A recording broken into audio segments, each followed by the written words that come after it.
From Jeremiah Films comes these hard-hitting motion pictures now available on video cassette. Devil Worship, The Rise of Satanism, brings to light one of the most dangerous trends currently exploding throughout the world.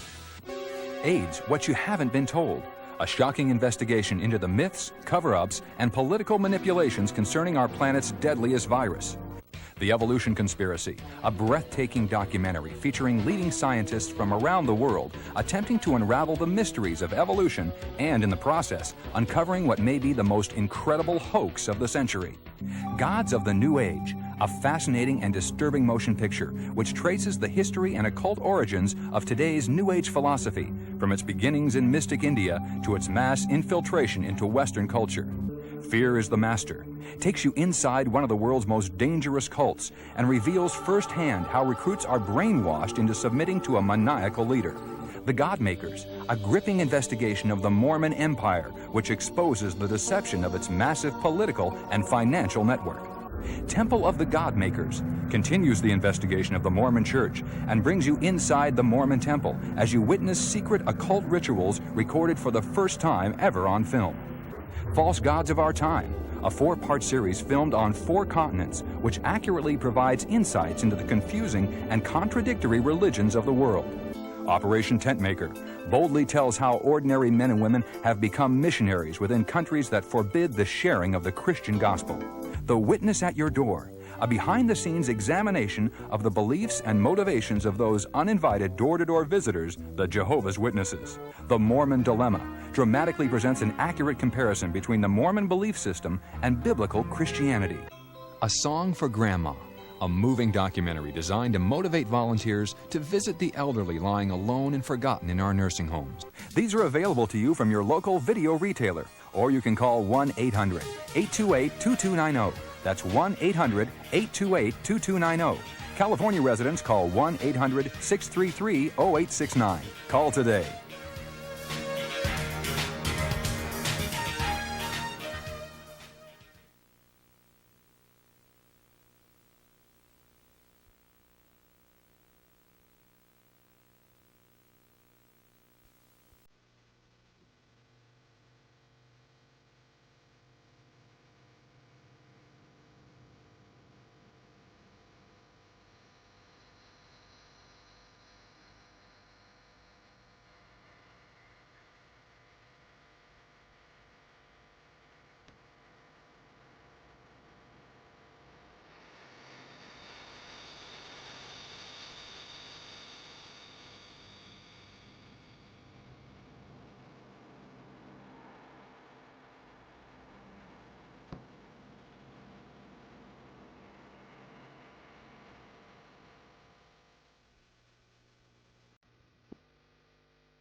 Teenagers across America are playing with a new and frightening game, Satanism.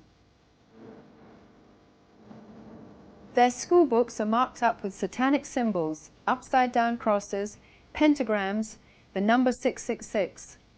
Their fashions glamorize the demonic. They are seduced by heavy metal heroes, many of whom feature satanic imagery in their songs and album covers. For some of these young people, the fixation on violence, evil, and death leads them to commit abominable crimes, including suicide and human sacrifice. Joseph Beeson, 18, and Edward Bennett, 19, both raised in Mormon homes, drew blood from their own veins and mutilated animals in satanic rituals. But that wasn't enough, so they eventually killed 18-year-old Michelle Moore. Sean Sellers, 17, the youngest death row inmate in Oklahoma, brutally murdered his mother and stepfather because they tried to prevent his satanic rituals. Scott Waterhouse, 17, tortured and killed a 12-year-old girl in a grisly satanic slaughter. Pete Rowland, 17, formed a satanic cult with 3 other boys. After sacrificing a cat, they turned on Steve Newberry, the 4th member of their group, and beat him to death with baseball bats while chanting, "A sacrifice for Satan." Richard Ramirez, the Night Stalker, was convicted of 13 murders and 30 other felonies. During the summer of 1985, he beat, strangled, raped, sodomized, shot, and slashed his victims in a rampage of sadistic satanic slayings. In the spring of '89, the dead bodies of 13 victims, one of whom was only 16 years old, were found mutilated and buried in a common grave near the American-Mexican border in Matamoros. This satanic drug-smuggling cult believed that sacrificing humans in bizarre rituals would give them magical protection. The victims had been dealt blows with a hammer, and some suffered horrible mutilations, including the removal of brains, hearts, and other organs that were then boiled in blood. For those of us who have been involved in cult and occult research over the years, these atrocious reports are unfortunately nothing new. They are only the tip of the iceberg. Because Satanism is by nature clandestine, it's hard to estimate the numbers of people involved. Not all satanic groups are involved in criminal behavior, but with increasing frequency, law enforcement agencies across North America and Western Europe are receiving similar reports of illegal activity. Satanically inspired child pornography and ritual abuse, animal mutilations, human sacrificial murder, cannibalism, rape, sodomy, desecration of graves and Christian churches are just some of the findings. Victims are from all walks of life. Their stories are grotesque and beyond human belief. The purpose of this video is not to over-sensationalize a hideous subject, but rather to inform you of a very real problem that is sweeping across our nation. What used to be hidden or secret is now arrogantly brandished in public by Satanists who recruit openly and display macabre graffiti and gruesome mutilations in public places. In this video, we wish to educate you and your family on how to protect yourselves from the effects of Satanism.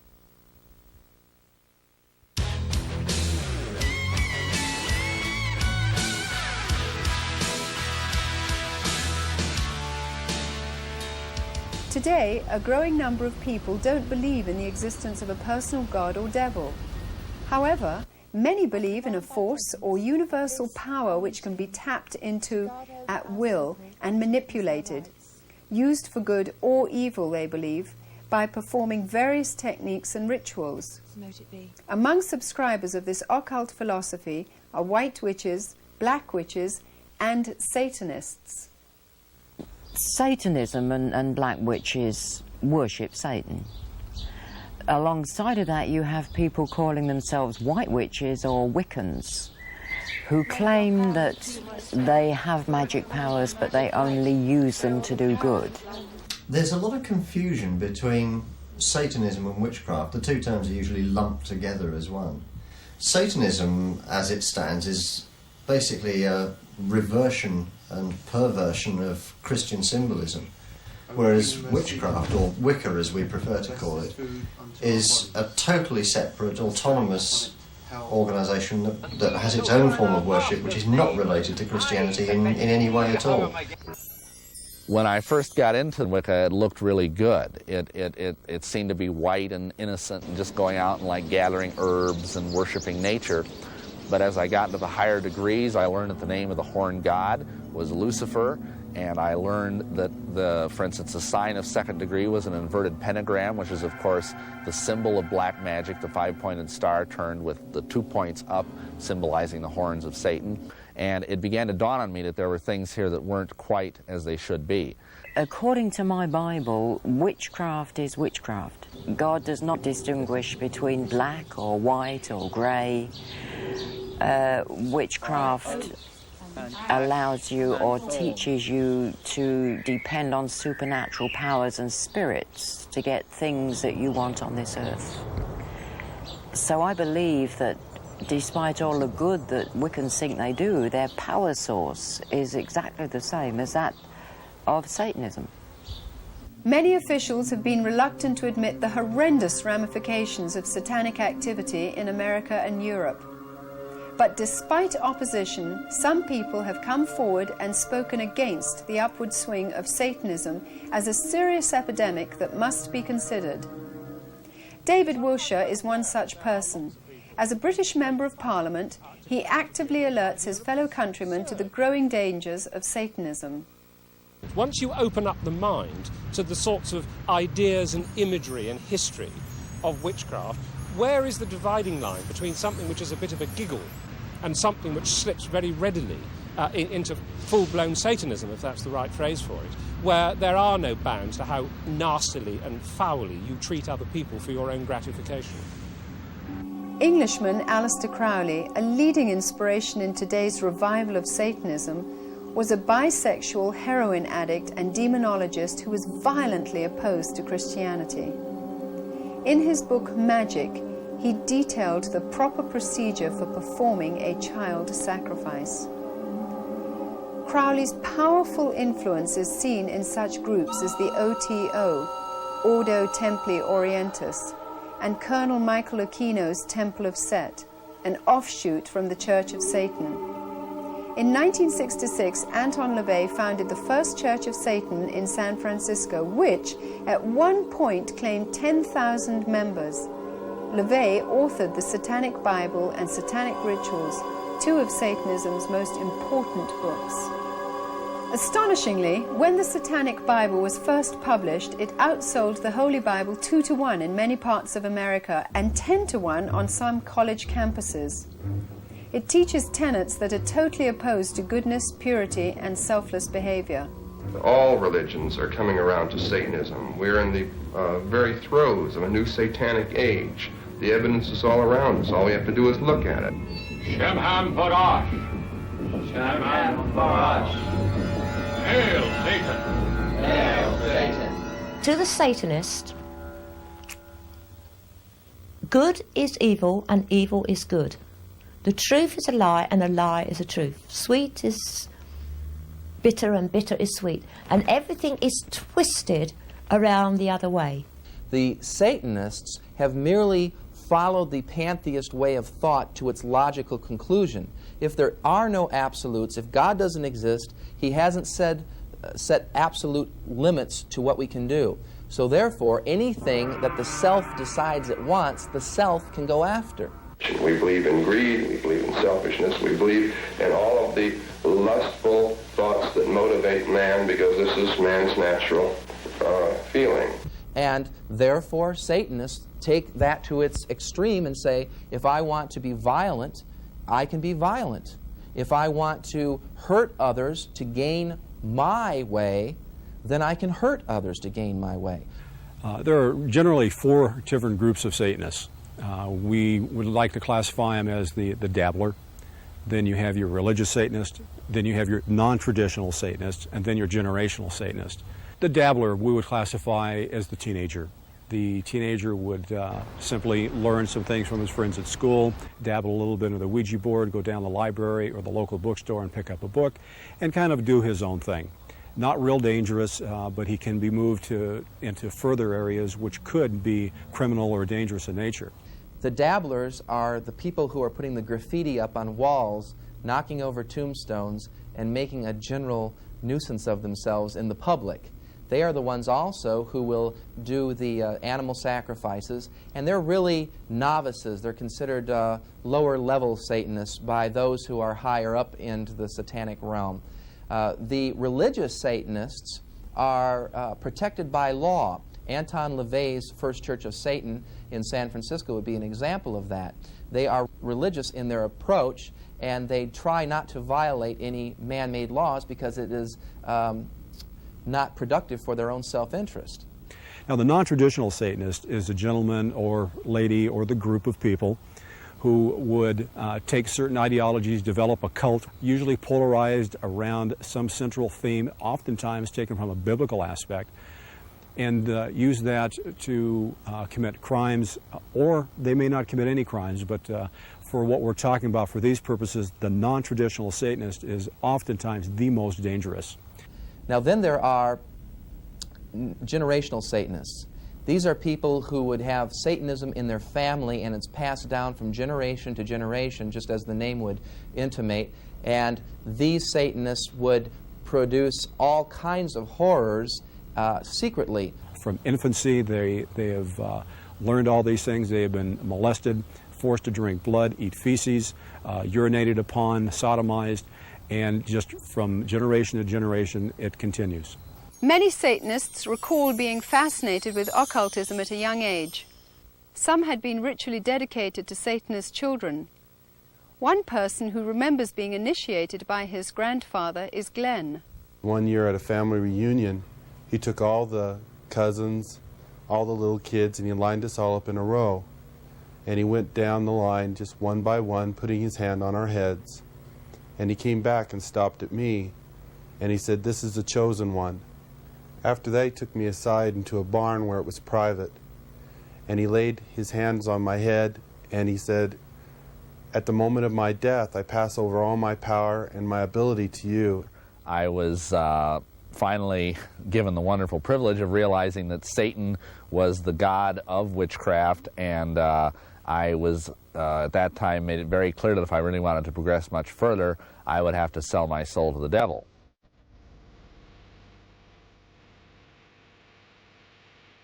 The main teaching is that Satan had a part in creating the world with God, and he was wrongfully thrown out of heaven when he asked for equal power along with Jehovah God, and that one day he would regain his rightful place. So we have to make his army bigger, so the more recruits there are in Satanism and the occult on the earth, the quicker his army would grow, and then he would take over and overthrow Christ and the Christian church. Now, worshiping of Satan is not a crime in the United States of America. It's protected under the First Amendment. Therefore, if you see a group of people dancing around a fire, they're not committing any crime. There's nothing that the United States law enforcement can do. It's not against the law to be a Satanist or to be a member of a witchcraft group, you know, or to be a doorknob worshiper. I don't really care what your form of religion is. I don't investigate the religion. It's the crime I investigate. There are no statistics to prove anywhere in the United States of America or the world that this stuff is widespread. But it's my opinion that it's more widespread than you can shake a stick at. Satanism in the United Kingdom is on the increase. It is, I believe, one of the fastest growing religions, as it is legally known, in this country. In Britain, we are beginning to see that Satanism is widespread. From the contacts we have through social services, voluntary agencies and the police, we are beginning to monitor the situation, therefore developing a picture which is showing that we have a very serious problem. The real Satanists, the hardcore Satanists, are involved in criminal activity, and for that reason they are going to try and look as normal as possible, the better to be able to deceive you. They're doctors, they're lawyers, they're teachers, they're oftentimes people who are in positions of great influence over small children. Priests, ministers, doctors, police officers, judges, businessmen, oilmen, teenagers, are all linked together for one purpose: to sacrifice whatever they want to Satan. It would be a whole lot easier if these people wore, you know, had horns and a pitchfork and a red suit, but they just don't. They could be your next door neighbor. I know when I was involved in the Church of Satan, they were very proud of the fact that there was not a single military installation in the world that did not have an outpost of avowed Satanists. Satanists are drawn to the military because of the idea of war and death. You see, they view war as one gigantic human sacrifice. Satanism, we are finding, is becoming international and interconnected. They are interconnected in Britain, from one city to another, and into Europe and into America. A lot of money is involved, a lot of finance, and this finance is made through pornographic videos, through drugs, and through arms. As far as the attraction, I mean, what actually would make somebody become a Satanist? Well, for some people, in my case at least, it was a gradual infiltration. It was a move from things like ESP and flying saucers, and then just a very gradual, many-year slide into finally regarding Satan as my God. I got into Satanism simply because of the promise of power and wealth. And by being invited to some parties which I went to, I was told I could have those things, but it was a special gift that I couldn't have until I had been initiated. I think it can be put in one four-letter word, lust. And I don't just mean sexual lust. There is a lust for power that is part of our sinful nature. There is a lust, of course, for sexuality. And there is a kind of, C.S. Lewis talks about it as a spiritual lust, as the kind of spiritual itch to want to somehow reach into the unknown. We're fascinated by it. As a young boy of 13, 14, I practiced magic.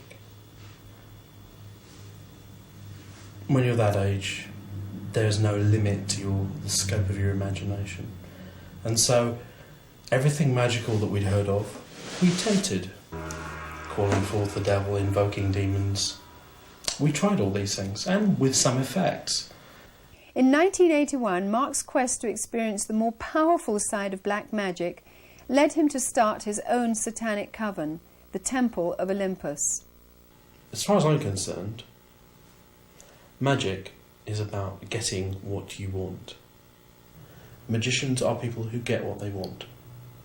The main theme of devil worshiping follows along the teachings of Aleister Crowley, which is do what thou wilt, shall be the whole of the law. You break all that down, all that means is to do whatever you want to do. They cater to your needs to get you involved. They want the quick, slick answers to life by calling down these forces so they will be able to manipulate whatever they need. If you're not popular, you are told that certain rituals, compassion rituals, will gain you popularity or gain you prestige with the opposite sex. And this is something that is also a lure to the Satanists. It's the basic elemental carnal lusts of the flesh that draw them in. They taught me how to kill someone, a spell, how to kill someone, a spell, how to get someone to lust for me. We had a lot of spells that would you would use to hurt someone. Just knowing that we had that information there in front of us really gave us a sense of power. From our experience, a child has turned to Satanism initially because of an emotional reason. We have many more children coming from single-parent families, or where the head of the home, the father, is not taking the fatherly role. With teenagers especially, the appeal is to rebellion. The appeal is to do whatever you can do to drive your parents crazy. They want to supernaturally get back at their parents, and we have found a lot of teenagers wanting to do it that way. The other reason, I believe, is because the church has not met the needs of these teenagers. They have not seen the supernatural power of God in the church. They've not really seen the love of Christ amongst the people. National news coverage brought the demented crimes of self-styled Satanist and serial murderer Richard Ramirez into public attention. His crimes included raping a woman in the same bed as the dead body of her husband, whom he had just killed. She then listened helplessly as Ramirez sodomized her 8-year-old son. Another woman was forced to swear allegiance to Satan as Ramirez beat and raped her, while yet another elderly lady had a pentagram carved on her thigh. Ramirez arrogantly brandished secret satanic symbols to the press. He flashed a 2-fingered devil sign to news reporters, prominently greeted the courtroom with "Hail Satan," and conspicuously waved the pentagram drawn on his palm. You don't understand me. You are not expected to. You are not capable of it. I am beyond your experience. I am beyond good and evil. I will be avenged. Lucifer dwells within us all. That's it. Today, Satanism can be seen to be more blatant than ever before. Satanic graffiti is no longer shocking, while recruiting, which was once hidden and obscure, is now visibly public, and sadly, youth are the chief targets. Satanists want to recruit. We know that it's been going on for many years. This is not new, but their arrogance and their outwardness about the way they recruit is becoming unbelievable. Recruiters will go out there into various high schools and draw kids into the system because they're very street smart. some of these Satanists. And they can draw these kids into it very seductively where their parents may not even know it. Sometimes they'll simply suck them in through the local high schools, sex and drug parties. They may go to the local bus station, find the runaways down there, Skid Row, or they may come from very affluent families. I've noticed that these kids are bored with society, they're bored with school, they're bored with some of the churches that are out there. I have young people calling me regularly, telling me that they have been involved in some sort of animal mutilation sacrifice. And the reason why they say that they go out to these animal mutilation sacrifices is because they're provided with vodka or drugs, cocaine, or free sex. And they don't particularly like, as this one girl said to me, I don't really like to hear the squealing animals in the cemeteries when they do their rituals, but they give me free vodka. Repeatedly you'll see the drug usage being used. Sometimes the high priest or the high priestess won't use drugs because they may not be able to have that mental, spiritual control over the people that are in the actual coven, but they will then give it to their members. And so to cover up what I'd seen and what I'd been taking part in, I started taking drugs, which they provided. So that was another reason for staying at the coven. They were providing me heroin. The old proverb warning against wine, women and song has taken on new spiritual momentum. Sex, drugs and rock and roll is the modern cry of a rebellious youth. Satanist Aleister Crowley has indirectly influenced many leading rock groups, including the Beatles, the Rolling Stones, Led Zeppelin and Ozzy Osbourne, who even wrote a song about Crowley. Today's music industry commercializes satanic themes without concern for the souls they seduce. Even those bands who promote hardcore Satanism deny that they are Satanists, but admit that Satanism sells and that they are simply giving their fans what they want to hear. Many bands get their ideas from horror films and videos, which explicitly depict satanic rituals, death, murder, and cruel tortures. Evidence shows music laced with satanic overtones has played an important role in the lives of many of the teenagers who have been convicted of satanic killings. Night Stalker Richard Ramirez, obsessed with the music of the rock group AC/DC, admitted that their lyrics influenced his mayhem killings. Peer pressure is especially important to the teenager, even more so. We all want to feel accepted, but teenagers need that stability in their lives of knowing that they are able to carry on relationships. And when the majority of their friends are wearing the heavy metal t-shirts and listening to the black metal music that incorporates satanic lyrics, they feel compelled to belong to the group. I see a lot of them that are getting involved in it, and it started out with the music, not all rock music, mostly the things like the black metal or speed metal type things, where they have the heavy satanic type overtones to the music. Your groups such as Venom, Slayer, Merciful Fate, these are bands that will blatantly teach these kids various occultic practices.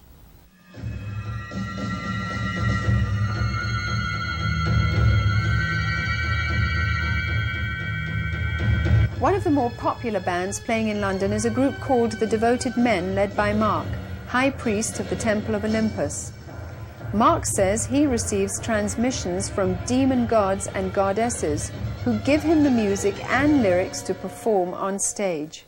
Very frequently there's this otherworldliness about the words themselves. It's almost as if we're not writing the words, but we're just, our hand is performing the action, but it's not our mind.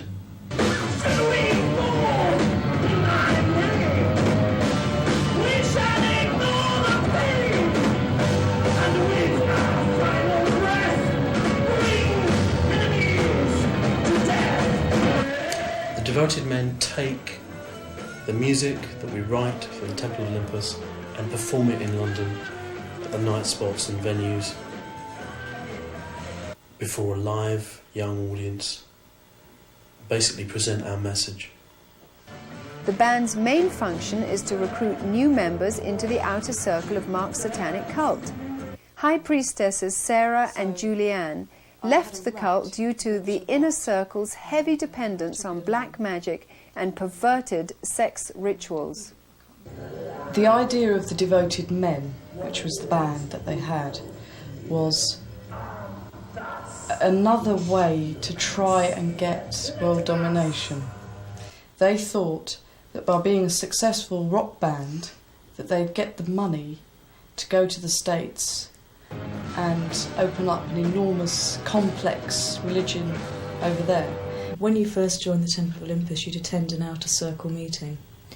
And from going along to that, you wouldn't realise what was really going on in the Temple of Olympus at all, because that's only witnessed by the inner order.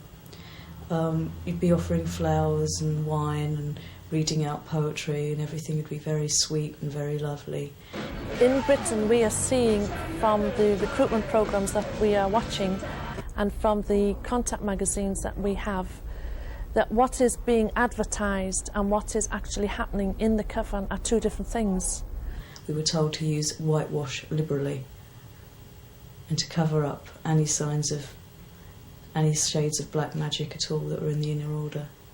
And there are many other orders who put on this front of being fairly innocent, but actually when the people are involved and initiated, they see that they are being trained into prostitution, in pornography, as well as into Satanism itself as a religion. When I was involved in Satanism, we basically recruited from the teenage years, but today it's becoming very apparent that they are trying to get children at a very young age, and this is done partially through the use of the media, whether through things like cartoons, which begin with ideas that there is good magic and there is bad magic, and it's okay if you use the good magic. Demonic characters, little demon figurines that kids buy. He-Man, on the cartoon He-Man, you have people calling down fire, you have people calling down power into themselves from occult, unseen, hidden sources, through talismans and through chanting, and you have these people saying magic words, and then they are empowered and endued with power. So that child looks at that and says, I want to be powerful. Children are being programmed into occult practices by the cartoons and games and stories that they see on television. It seems harmless and fun and exciting. Games like Dungeons and Dragons incorporate actual occult practices into the body of the game, where you are actually asked to take on an occult persona that has powers. Believe it or not, you can learn spells right out of Dungeons and Dragons. Kids will learn them from the Ouija board. I have interviewed kids who have played the Ouija board, and the Ouija board literally told them how to draw a 5-pointed star and how to do a particular spell. When the Ouija board gave us that spell, one of the things it told us to do was to draw a pentagram. And we had to chant a certain chant, and we burned 2 black candles. Sometimes children themselves who have played with Ouija boards, believing it to be a bit of fun. They haven't been able to sleep. They've had nightmares, and their lives have been completely changed because of some involvement which they thought was innocent, which they thought was harmless. The Ouija board wasn't enough, so we started getting into the incense books, potions, all kinds of stuff. I went to the school library. I asked for books on the occult, thinking I'd find 1 or 2. And there was a whole huge section on the black arts, on witchcraft, on every kind of aspect of the occult that you should want. As I looked, I came across a prayer to Lucifer. Well, I didn't know who Lucifer was because I didn't have a Christian background. But it said if you pray this prayer for a month, then you will get everything that you want and more. Satanism gives you a sense of power. It gives you a feeling that you have power over your own life.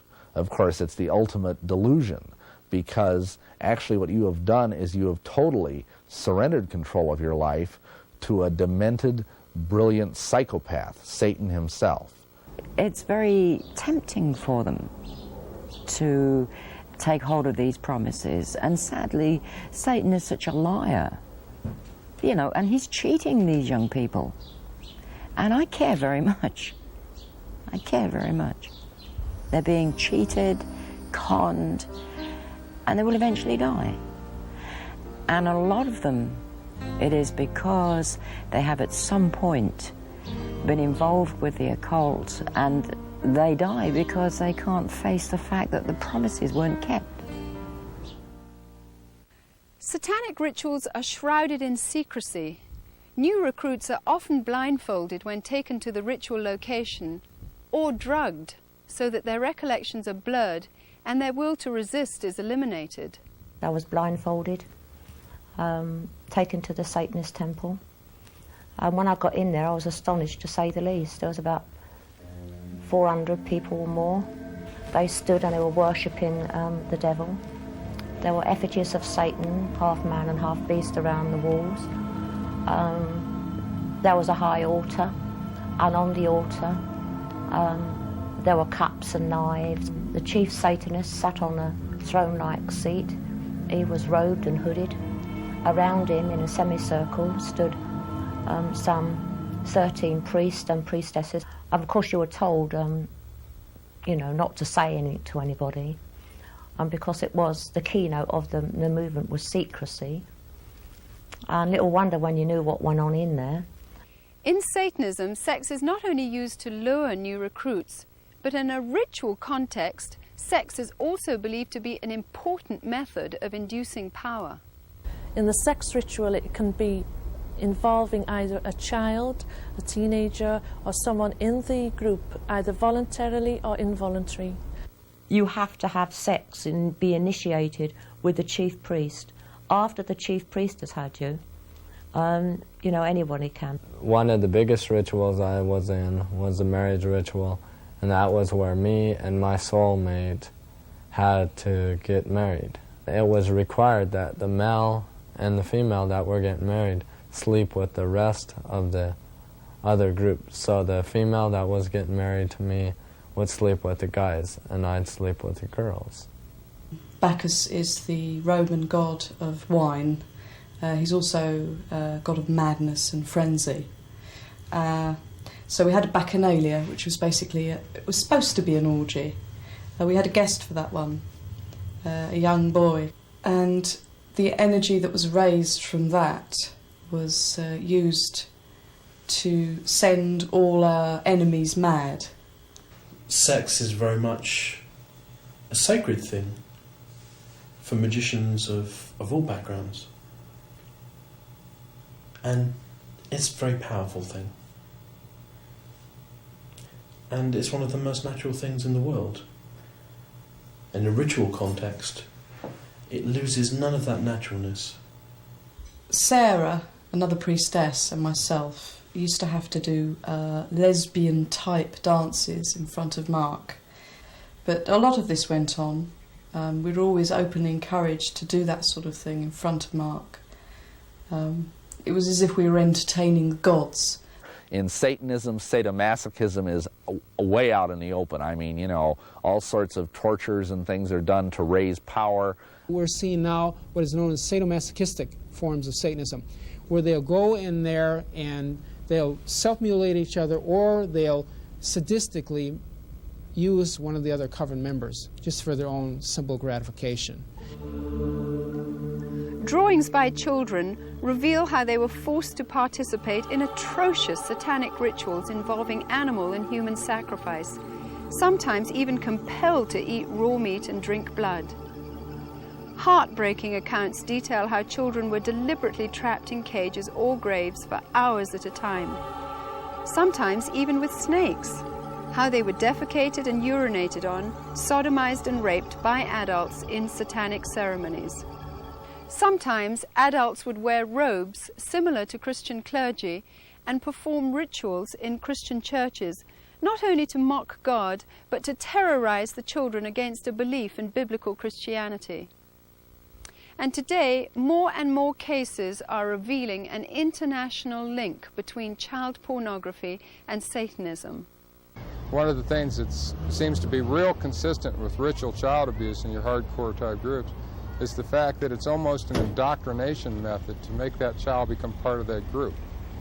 If they can ritually abuse children, if they can in any way sexually abuse children, anything to destroy a child's innocence or their trust or their wonder at the world, they will do it. Satanism exists in this country as it exists elsewhere. It is appallingly evil. It is about murder. It is about child abuse. It's about sexual abuse. It is no joke and must be taken seriously and must be dealt with. The most tragic stories that I've ever heard are where a child has told people what's been happening, and the adults have said, don't be stupid, that doesn't happen in this country. The problem we're coming across is that the higher officials in these public organizations do not want to acknowledge that this is occurring. Is the court system able to handle this type of philosophy? Do they believe in Satanism? I mean, a lot of people just laugh at it. One of the more powerful rituals in Satanism is the Black Mass, a parody of the Catholic Mass in which the text is said backwards and in which many other sacred Christian traditions are mocked. In Satanism, you have rituals that are designed, first of all, to deliberately mock God. So in our particular type of Satanism, we would mock, like, say, the Catholic Mass. We would consecrate communion hosts, and then we would do things like stamp on them or urinate on them or other things, believing that by doing that, we were somehow abusing God. I was the altar, which involved me being naked, spread-eagled, on a low plinth. I had a candle in each hand. One of the other priestesses was a nun, was dressed up as a nun. She had to wee into a bucket, and that was used to asperge us, cover us in it. We had toast with little crosses on, little circles, and that was used as a sacrament, and it was placed up my, whatever I can say on American TV, and then it was placed on my lips, and that was how it was blessed. Then it was sprinkled with urine, and then it was thrown on the ground and had to be trampled by everybody. And then a lot of Latin guff was talked. Hail Satan, I rescind all previous allegiances to any other god, you're the supreme, that sort of stuff.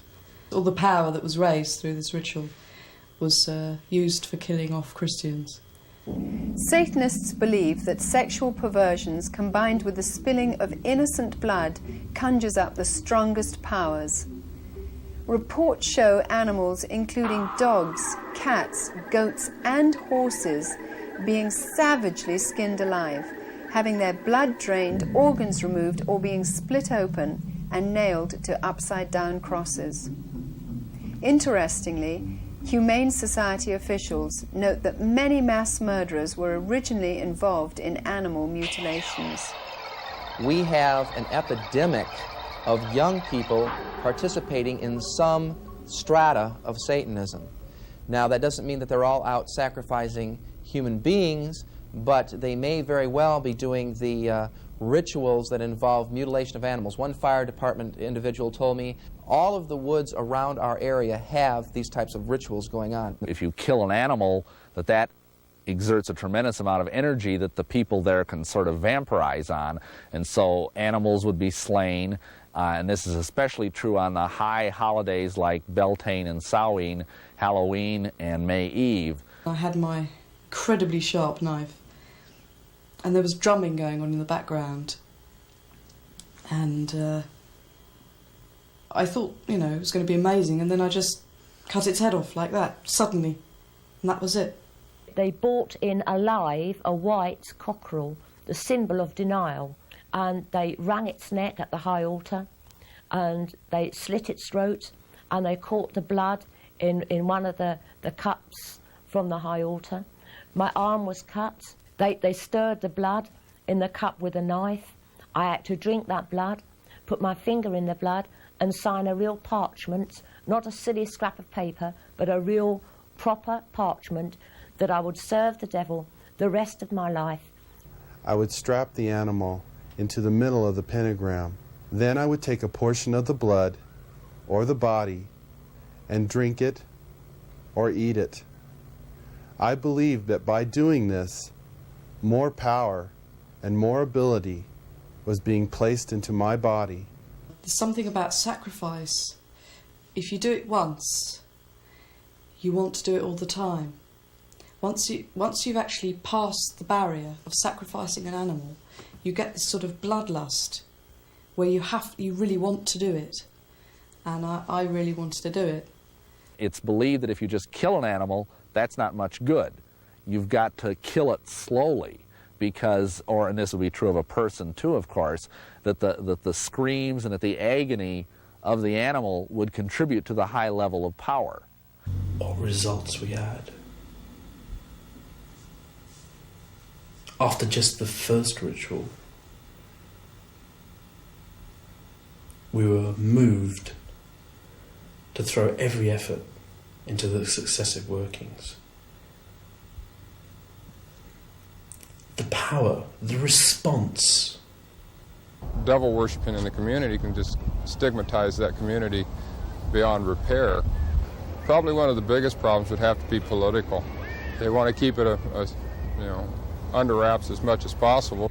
The reason some of it's being covered up specifically is for political reasons. It's obvious. For instance, a very wealthy community who's plagued with a animal sacrifice in the community. Let's use cats, for instance. If the mayor of that particular community allows that to be published, what's going to happen to the property value in there? They're going to say there's all sorts of Satanists. Let's not bring that up. Animal sacrifices is commonplace today. And in the order that I was involved in years ago, there was even human sacrifice. This lady in a black robe came forward with this little baby. And at first I didn't realize it was a real baby. And she just laid it on the altar. It was breathing, but it wasn't crying. And then the high priest just took the athame, or the ceremonial dagger, and just cut the baby's throat and caught the blood in a chalice. At that point, I was staggering, reeling. I thought I was just going to throw up. I couldn't believe it. I just couldn't believe it. But by then, I was so scared that I just stood there. And then when I was led forward, I thought, this is it. It's your turn. They're going to kill you. And I was lifted up onto the altar. Now, I at that time was still in white. It was part of a sacrifice known as the sacrifice of the White Virgin. And the same blood that had come from the baby was daubed all over my body. Then the high priest raped me. And I think at that moment, I was just, the fact I was still alive went through my mind. I then had to sign in blood a parchment stating that I would never, ever reveal what had happened in a coven. If I did, I would die. If we look at the number of children that are missing, the number of teenagers that are missing, I think we can probably, with some degree of safety, assume that a significant percentage of them are ending up dead because of ritual satanic murder. And this is because there are more and more Satanists. Are human beings being sacrificed? Yes, they are. It's not all the time what you think, whether they're dragged and carted away and laid on some altar somewhere and cut open and had body parts removed. That's not always what happens. It may be just as simple as someone being mad at someone and going up and blowing their head off with a gun, or stabbing them with a knife, or even poisoning them. There's a lot of things that I would look for to make a determination on a ritualistic crime. It could be marks that are found at the scene. It may be things like a pentagram. It may be an upside-down cross. It could be, again, the number 666. It could be a loss of blood in the body, certain parts removed in a certain manner. They're victims. Some are targeted for specific reasons. One, because they wouldn't join. Two, because they did join and they want to drop out. Some of their victims are themselves. They voluntarily do it. When you join Satanism, you take an oath that will state that you're there till you die. And the biggest gift that you can give Satan is to die. voluntarily as a sacrifice. The human being is a precious instrument in the eyes of the Lord. If somebody can come along, a Satanist, come along and destroy, murder something that God loves, that's just what the devil wants. These various satanic covens that meet need to have this kind of sacrifice for their high festival days. And it's sort of I hate to say it like this, but it's like supply and demand.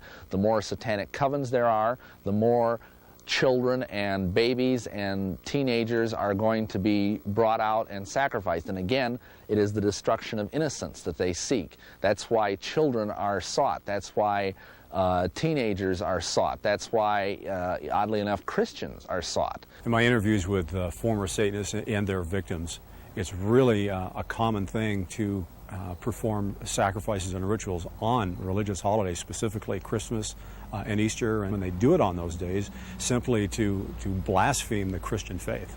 In many satanic groups, a mother will be asked to sacrifice her own child to Satan, and she may even, in fact, be ritually impregnated to do that. She may even specifically have been impregnated, and then when the child is born, they never register the child as being born, and they kill it in a very horrible way, and sometimes the mother herself is actually asked to do it. From one of the nicer, quieter, more beautiful parts of England, namely the county of Surrey, where people would find it hard to believe that these things go on, there is a confession from a woman who said that her baby, when born, was used as a human sacrifice in satanic rituals. She said it herself. She has said it in public. What does one make of that other than a heartbreaking confession to something that's been a guilty secret for a long time? Because this high priest could have his pick of any woman in the coven, and I was the youngest one there, it was usually me that was chosen. And then I got pregnant. And I was terrified. I didn't want the baby, but I didn't want it to end up on an altar. The law was that it was the master's baby, and therefore he could do as he wished with it. So at that point I ran away. Audrey escaped, and unlike many others, her baby's life was not sacrificed to Satan. Ultimately, the purpose of Satanism is to commit atrocities against the Judeo-Christian God, his laws, and his most precious creation, mankind. Christians are the Satanist's worst enemy. They are out to torment you. They are out to blackmail you. They will even kill you. They even tried to kill me when I came out of black witchcraft.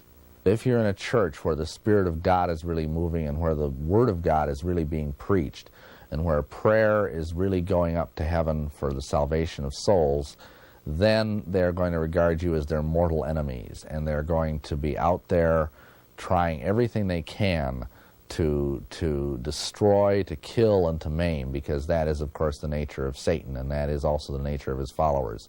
They will try and infiltrate your church. They will try and set up whispering campaigns against the pastor and the elders. They may even try to seduce the pastor. For 2 years, I was involved in the Baptist church.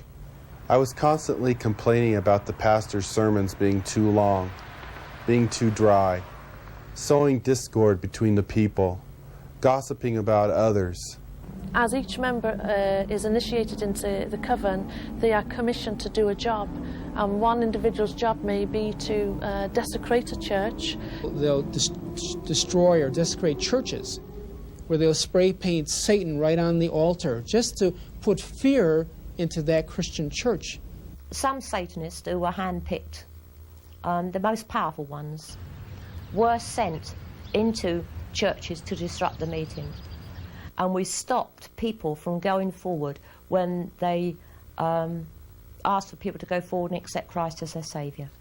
I personally, in fact, was trained to learn all of the Christian jargon, you know, to say hallelujah and praise the Lord and do all the right things. And yet I had no more idea of Jesus being my Savior than a man on the moon.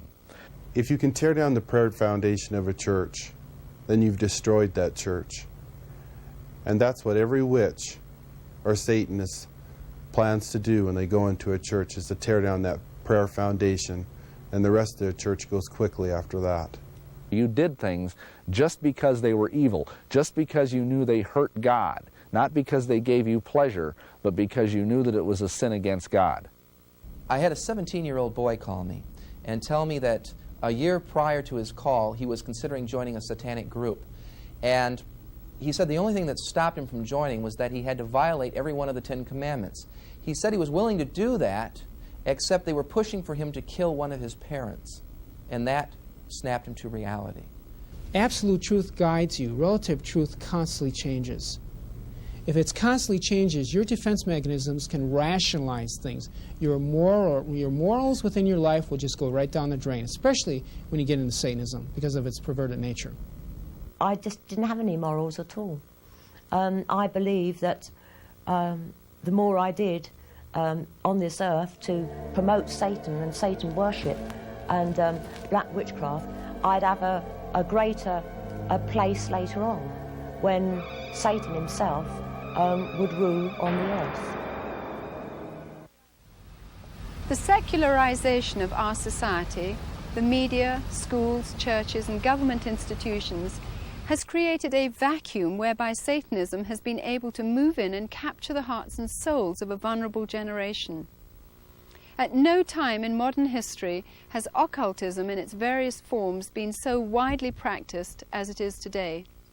Here are some things that concerned parents can look out for. You can see warning signs sometimes in a perfectly happy, healthy child who suddenly changes so dramatically in his behavior. Or a child who goes missing for maybe 2 hours, say Friday night every week, and can't tell you where he's been.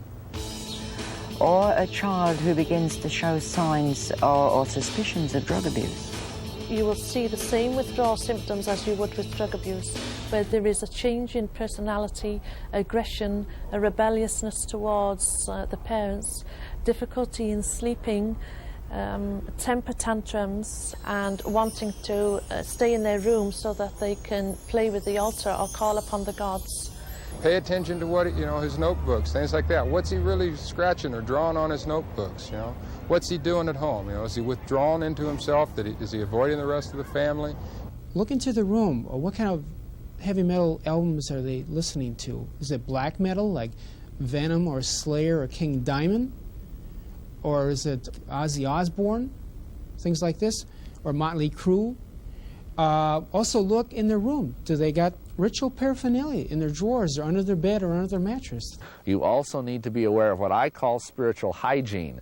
The concept that if a child is bringing home things, rock music posters, Dungeons and Dragons, little demonic toys, He-Man, Masters of the Universe, any of these kind of things can be used as familiar objects, and that means that they are used by Satan to say, okay, you have given me a legal doorway to come into this house. You might be a Christian, but that doesn't matter. You have an idol in your house, I can come into your house, and I can assault your kids.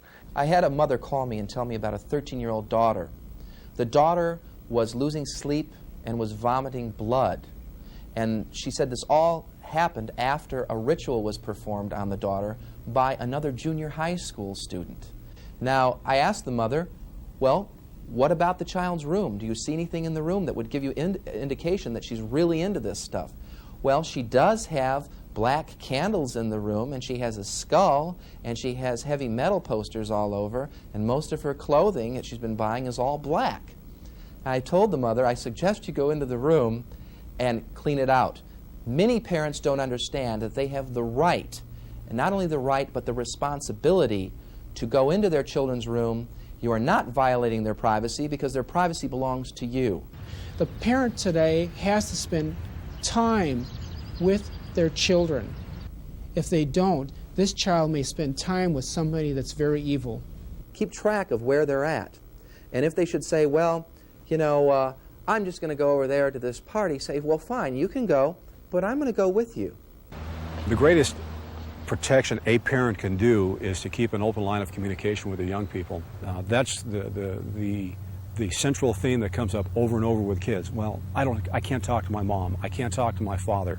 Let them know right from the start it's okay to talk to you. You're not going to condone them doing things wrong, but you're not going to stop loving them either. It's no good shouting and getting mad with the kid. It is time to put your family in order. If we don't handle this now properly in our church by teaching our Christian children where their protection lies, where their faith is, who is Satan and where he is in position to the Christian gospel, then we are going to be rendering the next generation useless in defeating this problem, which is just escalating. I stayed in the coven for 5 years. Now, it wasn't by choice. I was too afraid to leave.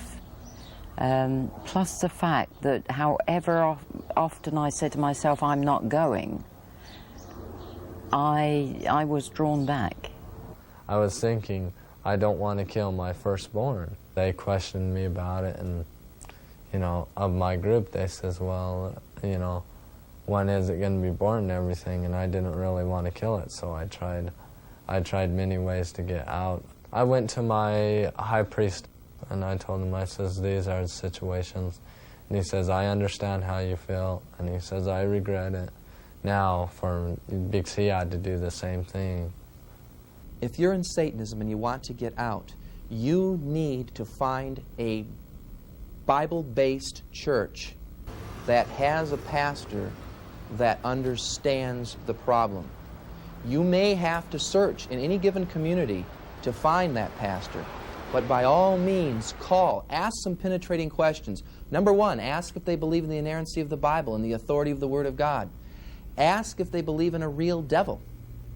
And then ask them if they believe that Jesus Christ died for their sins and rose again from the dead for their justification.